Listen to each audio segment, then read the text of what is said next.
بسم اللہ الرحمن الرحیم۔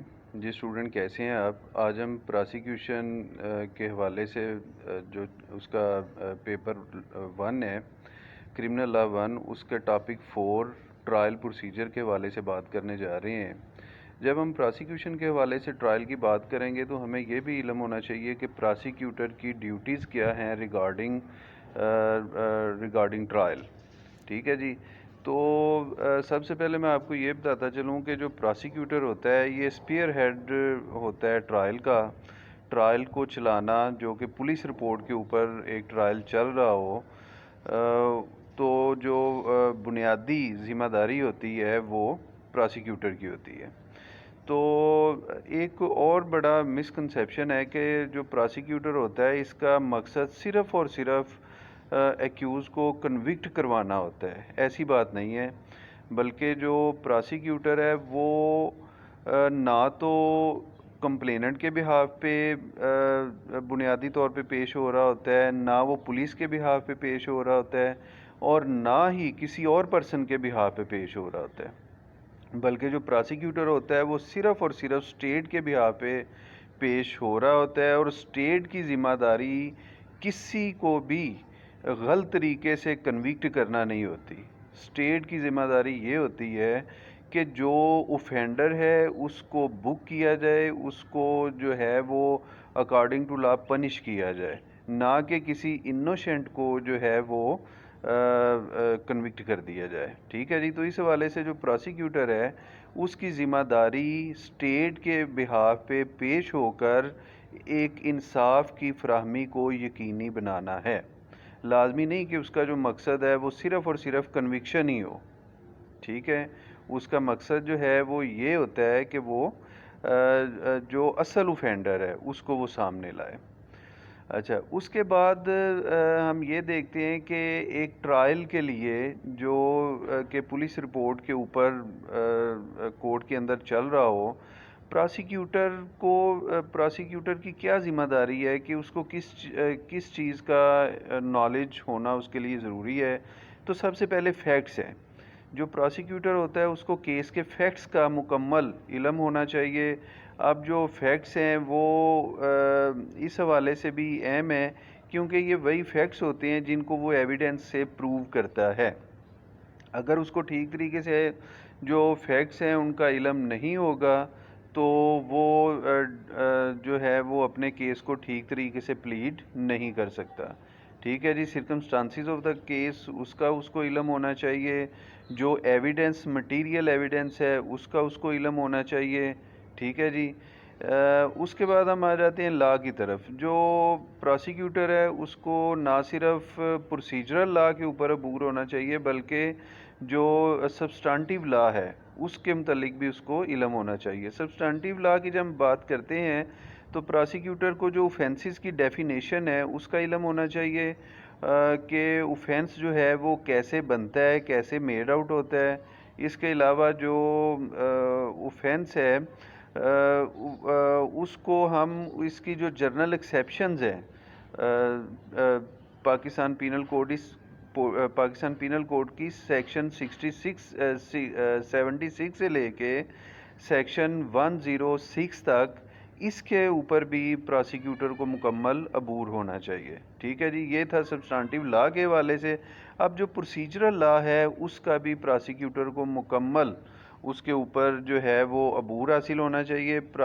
جو پروسیجر ہے وہ regarding collecting of evidence, procedure regarding جو ہے وہ ایگزامینیشن آف وٹنسز، جتنا بھی ٹرائل کا پروسیجر ہے یہ سارے کا سارا پراسیکیوٹر کو آنا چاہیے۔ ٹھیک ہے جی۔ اس کے علاوہ جو ایڈوانس انفارمیشن ہے اس کا، ایڈوانس انفارمیشن سے مراد یہ ہوتی ہے کہ ایسی انفارمیشن جو کہ پراسیکیوشن کے لیے بینیفٹ ہو، جس میں یعنی وہ پراسیکیوشن اپنے فائدے کے لیے جس انفارمیشن کو استعمال کرتا ہے وہ ایڈوانس انفارمیشن کہلاتی ہے۔ ٹھیک ہے جی۔ تو پراسیکیوٹر جو ہے اس کو یہ سارے کا سارا علم ہونا ضروری ہے اس کے لیے۔ اس کے بعد ہم اس کا جو باقاعدہ پروسیجر ہے اس کی طرف آتے ہیں۔ پروسیجر اس کا چیپٹر CRPC کا چیپٹر 22A ہے، اس میں دیا گیا ہے سیکشن 265A میں وہ کہتا ہے جی کہ جو ٹرائل ہے بیفور دا ہائی کورٹ اور before the court of session یہ کنڈکٹ کرے گا پبلک پراسیکیوٹر. ٹھیک ہے جی، یہ پراسیکیوٹر نے ہی کنڈکٹ کرنا ہے جو بھی ٹرائل سیشن کورٹ میں یا ہائی کورٹ میں چل رہا ہوگا آن پولیس رپورٹ. ٹھیک ہے جی، اگر وہ کمپلینٹ کے اوپر ہے تو اس کے ساتھ پراسیکیوٹر کا کوئی کنسرن نہیں ہے. اس کے بعد 265B کی جب ہم بات کرتے ہیں تو اس میں وہ کہتا ہے جی کہ جو فالوئنگ پروسیجر ہے، یعنی جو نیچے سارا 265C سے لے کے K تک دیا گیا ہے، وہ کہتا ہے جی فالوئنگ پروسیجر جو ہے وہ اڈاپٹ کرے گی کورٹ، اور پراسیکیوٹر بھی اسی کو ہی اڈاپٹ کرے گا اس کے حوالے سے، ٹرائل کنڈکٹ کرنے کے حوالے سے. اس کے بعد ہے جی 265C، اس میں وہ کہتا ہے جی کہ جو فالوئنگ ڈاکومنٹس ہیں جب ٹرائل شروع ہوگا اس سے 7 days بیفور، 7 دن پہلے جو یہ 4 قسم کے ڈاکومنٹ ہیں یہ پراسیکیوٹر کو پرووائڈ کر دیے جائیں گے. یہ آبلیگیٹری ڈیوٹیز ہے کورٹ کے اوپر ایز ویل ایز پراسیکیوٹر کہ ایکیوزڈ کو جو ہے وہ یہ ڈاکومنٹ پرووائڈ کرے، جس میں فرسٹ انفارمیشن رپورٹ ہے، جس میں جو سٹیٹمنٹس ہیں انڈر سیکشن 161 جو کہ پولیس نے کلیکٹ کی ہوئی ہوتی ہیں، اس کے علاوہ انڈر سیکشن 164 جو کہ ایکیوزڈ یا کوئی دوسرا جو اس کے خلاف گواہ ہے وہ آ کے ریکارڈ کرواتا ہے 164 کے حوالے سے. اس کے علاوہ جو انسپیکشن نوٹس ہیں وہ جو ہیں وہ ایکیوز کو مہیا کیے جائیں گے. جو پولیس رپورٹ ہے انڈر سیکشن 173 CRPC جس کو چلان عرف عام میں کہتے ہیں وہ پرووائڈ کیے جائیں گے. تو یہ جو ہے یہ 4 قسم کے جو ڈاکومنٹ ہے، اس کے علاوہ انسپیکشن نوٹ، ریکوریز، یہ سارا کچھ، یہ 4 قسم کے ڈاکومنٹ جو ہیں وہ 7 دن پہلے پرووائڈ کر دیے جائیں گے ایکیوز کو ٹرائل سٹارٹ ہونے سے پہلے. ٹھیک ہے جی، یہ 265C میں ہمیں یہ بات بتائی جا رہی ہے. اس کے علاوہ جو یہ اس کا آپریٹو پارٹ ہے پراسیکیوشن کے حوالے سے، اس کے علاوہ کمپلینٹ کے حوالے سے اس نے نیچے دیا ہے، وہ نہ تو آپ کو پراسیکیوشن کے حوالے سے لکھنے کی ضرورت ہے اور نہ ہی ہم اس کو یہاں پہ ڈسکس کریں گے.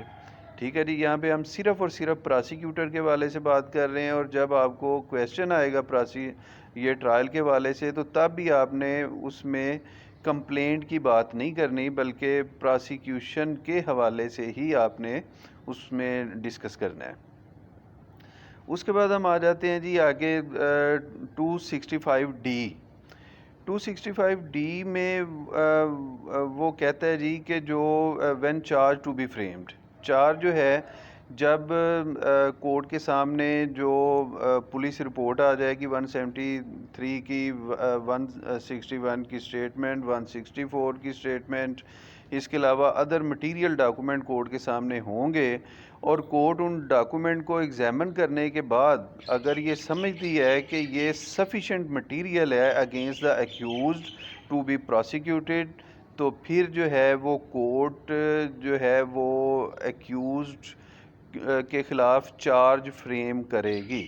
ٹھیک ہے جی، ایکیوز کے خلاف چارج فریم کر دے گی، اور اس کے بعد جو ہے وہ ایکیوز کو کہا جائے گا کہ آر یو پلیڈ گلٹی.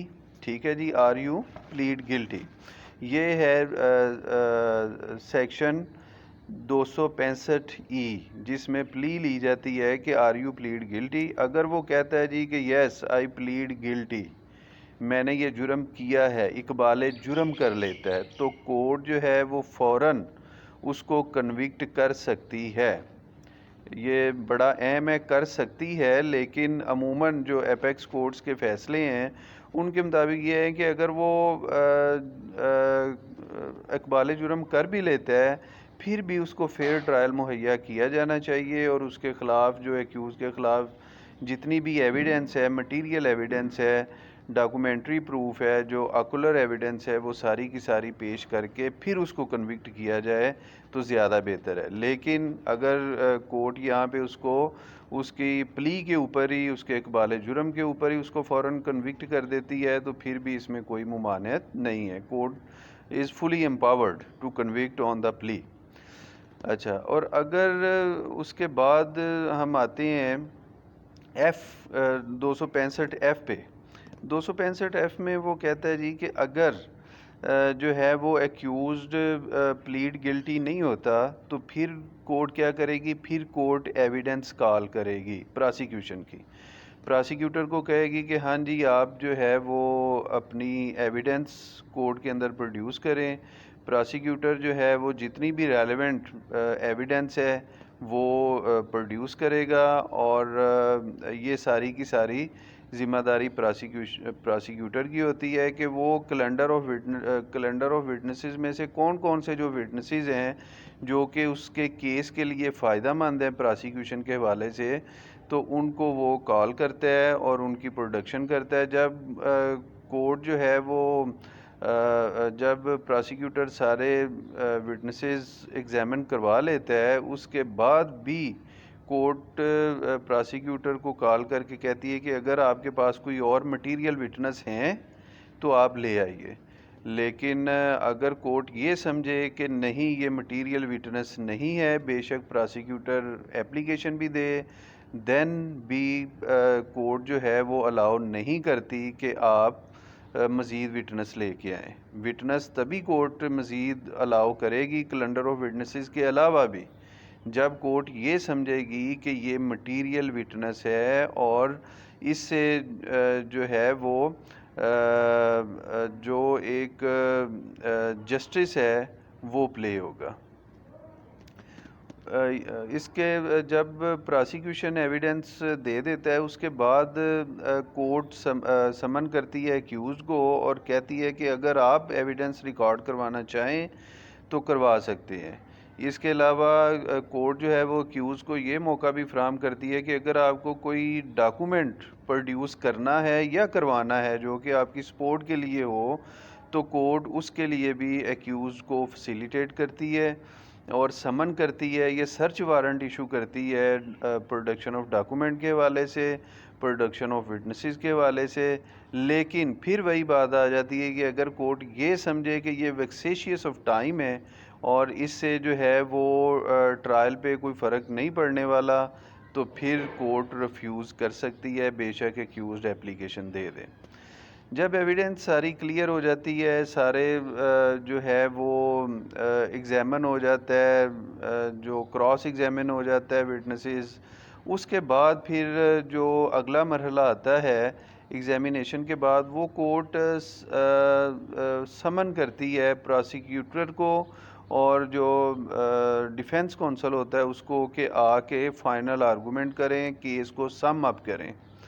تو اگر تو صرف پراسیکیوشن نے ہی ایویڈنس اپنی ریکارڈ کروائی ہو تو پہلے کورٹ کہتی ہے پراسیکیوٹر کو کہ آپ فائنل آرگومنٹ کر لیں، اور فائنل آرگومنٹ سننے کے بعد پھر کورٹ جو ہے وہ ڈیفنس کونسل کو کہے گی کہ آپ اب اپنے آرگومنٹ کریں اور جو ہے وہ کیس کے حوالے سے اپنی بات کریں۔ اور اگر ایکیوز نے بھی جو ہے وہ اپنی ایویڈنس ریکارڈ کروائی ہوئی ہو تو پھر پہلے ایکیوزڈ کا جو کونسل ہوگا وہ کیس کو سم اپ کرے گا اور پراسیکیوٹر بعد میں جو ہے وہ سم اپ کرے گا۔ ٹھیک ہے جی۔ اس کے بعد آ جاتی ہے بات 265H کے حوالے سے۔ ٹھیک ہے جی۔ ایچ میں کہتا ہے جی یا تو جب ایکیوزڈ اور پراسیکیوٹر دونوں کے کونسل کیس کو سم اپ کر دیتے ہیں، اب ساری کی ساری جو ذمہ داری ہے پراسیکیوٹر کا کام ختم ہو جاتا ہے۔ اب کورٹ نے یا تو اس کو ایکیوز کو اگر تو اس کے خلاف کیس بن رہا ہے، اس کے خلاف سفیشینٹ ایویڈنس موجود ہے تو پھر کورٹ اس کو جو ہے وہ کنوکٹ کر دے گی، اور اگر اس کے خلاف کیس پروو نہیں پراسیکیوشن کر پاتی ڈیفیشینٹ ایویڈنس کی وجہ سے یا کسی اور